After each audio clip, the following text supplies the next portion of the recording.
दोस्तों, welcome back. सबसे पहले आपका बहुत बहुत बहुत धन्यवाद और मेरा प्रणाम कि आपने मुझे इतना समर्थन दिया है। एक ऐसा बंदा जो कि कभी सोचा नहीं था कि इतने लोगों का समर्थन प्राप्त कर पाएगा, वो आज प्राप्त किया है। बहुत बहुत धन्यवाद आपका। और आज के इस वीडियो में अपन बात करने वाले हैं आईआईटी जेईई एस्पिरेंट का रियल स्ट्रगल एंड सैक्रिफाइसेज। कोई नहीं समझता है। मैं इसमें मिडिल क्लास और लोअर मिडिल क्लास फैमिली का एग्जाम्पल लूँगा, उसके बच्चे का एग्जाम्पल लूँगा। क्योंकि अगर अपर फैमिली के हो, उसके लिए एग्जाम पास करना, उसके लिए जेईई का प्रिपरेशन कुछ भी मैटर नहीं करता है। एक बच्चा है जो कि बहुत छोटे से गांव से निकल के कोटा, पटना, दिल्ली आता है आईआईटी जेईई का प्रिपरेशन करने, ताकि उसका सपना आईआईटी जाने का, अच्छे इंस्टीट्यूट में पढ़ने का पूरा हो सके। जिस बच्चे ने आज तक कुछ भी प्राप्त नहीं किया, कुछ बड़ी बड़ी चीज़ों को देखा नहीं, सिटी का उसने मतलब दरवाज़ा भी नहीं देखा, वो आज शहर जा रहा है प्रिपरेशन के लिए, पूरे घर द्वार छोड़ के। कोचिंग इंस्टीट्यूट में लाखों रुपए लिए जाते हैं। बच्चे गाँव से खेत बेच के आते हैं, माँ के जेवर गिरवी पे रख के आते हैं एंड पढ़ाई करते फिर वहाँ पे। लेकिन कहते हैं ना, आप जिस माहौल में रहते हो गाँव में, जो वहाँ गाँव का एनर्जी होता है एंड जो सिटी का एनर्जी होता है, बोथ आर टोटली डिफरेंट। गाँव को अगर यहाँ दे तो सिटी को यहाँ देना पड़ेगा। फिर वो पढ़ाई शुरू करता है, चीज़ें समझ में आती है, कभी चीज़ें समझ में नहीं आती है, कभी डिप्रेशन होता है, उसे खाने तक भी पैसे नहीं होते। अगर आप एक रियल मिडिल क्लास फैमिली से बिलोंग करते हो, तो आप डायरेक्टली इस चीज़ को कनेक्ट कर सकते हो। बाहर जाने से उसे बहुत प्रकार के प्रॉब्लम आते हैं, खाने में, पीने में, रहने में। उसके पास अच्छे कपड़े भी नहीं होते पहनने के लिए। भाई एक ही कपड़े को घिसते रहते हैं 2 साल तक, और 2 साल के बाद रिजल्ट आता है। किसी का होता है, किसी का नहीं होता है। जिसका हो जाता है, उसको सब चाहता है। कोचिंग वाले भी उसको ऊपर लगाते हैं टॉप पे, यस ये बंदा हमारे कोचिंग का है। और जिसका नहीं होता है ना भाई, उसके लिए सिटी के नाले में भी जगह नहीं मिलता है। और गाँव वापस जाने का उसकी हिम्मत नहीं होती है। वो गाँव से आया हुआ होता है, वो अंदर से मजबूत होता है, लेकिन इस पॉइंट ऑफ टाइम पे वो टूट चुका होता है कि मैं अब क्या करूँ? ये कहानी दोस्तों किसी और की नहीं है, बल्कि मेरी खुद की है। मैं जेईई परीक्षा के प्रिपरेशन के लिए सेकंड टाइम ड्रॉप लिया हूँ। यानी कि ये मेरे 4 साल की जर्नी है। यार दोस्त कहते थे चलो ना आज रेस्टोरेंट चलते हैं, आज पार्टी करते हैं। मैं बोलता था यार आज मूड नहीं है, आज क्लास में मतलब कुछ बहाने बना देता था, क्योंकि मेरे पास पैसे होते नहीं थे। अगर रेस्टोरेंट जाता, भले ही वो दोस्त ही पे कर दे, लेकिन बाद में तो मुझे उन्हें देना पड़ता ना, ये मेरी रिस्पॉन्सिबिलिटी बनती है। लेकिन मेरे पास होते नहीं थे, पेरेंट्स से भी बहुत लिमिटेड अमाउंट में पैसे मिलते थे। इतने मिलते थे कि यार रेंट भी पूरा नहीं होता था, मेस का फ़ी भी पूरा नहीं होता था, कॉपी भी अच्छे से खरीद नहीं पाते थे।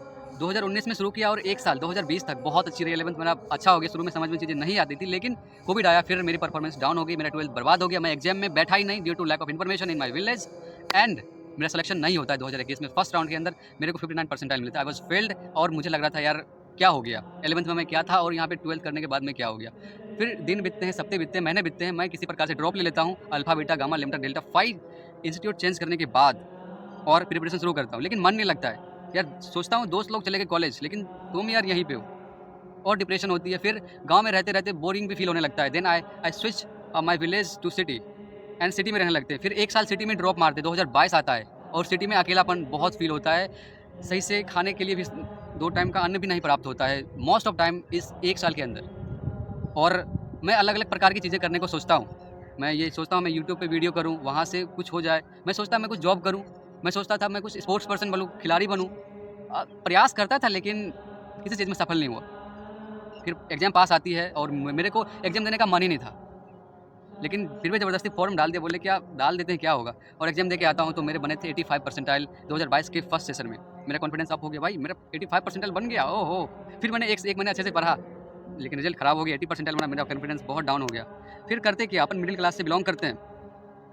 यार ड्रॉप लेने की हिम्मत नहीं थी, फिर मैं गाँव चला गया। मैं सोचा यार खेती-बाड़ी करते हैं और ये पढ़ाई-लिखाई छोड़ देते हैं।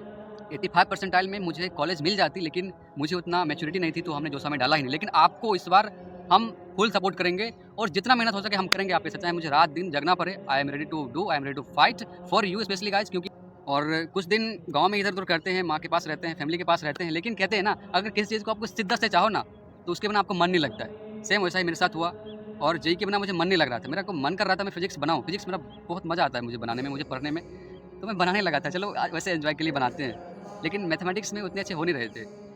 तो हम करते गए और बहुत सारा टाइम हम गाँव में स्पेंड करते थे, पेड़ पे चढ़ जाते थे और इधर-उधर दोस्तों के साथ घूमते थे, बैठते थे, दोस्तों से बातें करते थे और बहुत सैड हुआ करते थे मोस्ट ऑफ टाइम जब अकेले में रहते थे तो। ऐसे ही कुछ टाइम आया और 2023 के फर्स्ट सेशन के लिए एप्लीकेशन आने में 2 महीने बाकी था। तो हमने पढ़ाई को ज़ोर किया, लेकिन कुछ दिन ज़ोर किया, फिर वो डाउन हो गया और सपाट हो गया।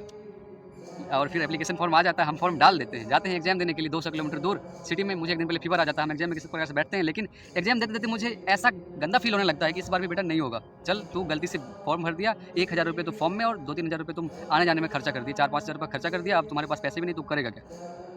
फिर अपन घर लौट के जाते हैं किसी प्रकार से और सब कुछ छोड़ देते हैं कि अब हो गया, पढ़ाई लिखाई अब से करना ही नहीं है।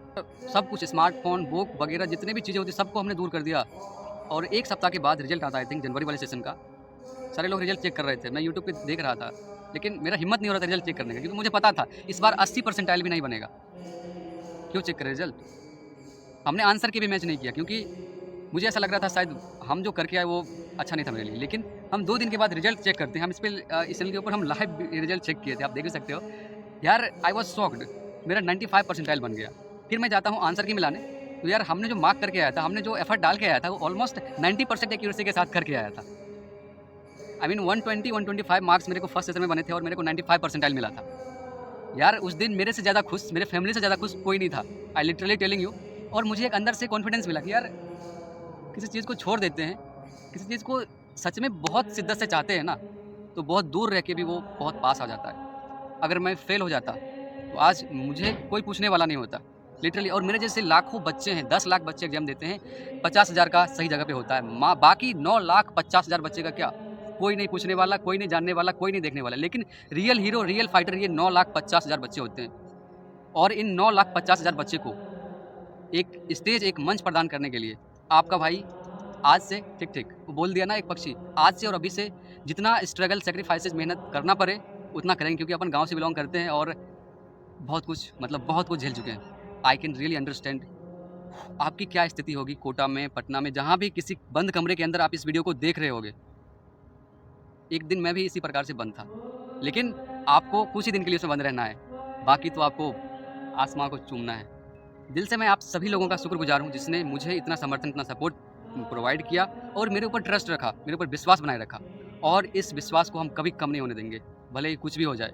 मेहनत तो करना अपन जानते ही हैं, अपन के खून में ही है।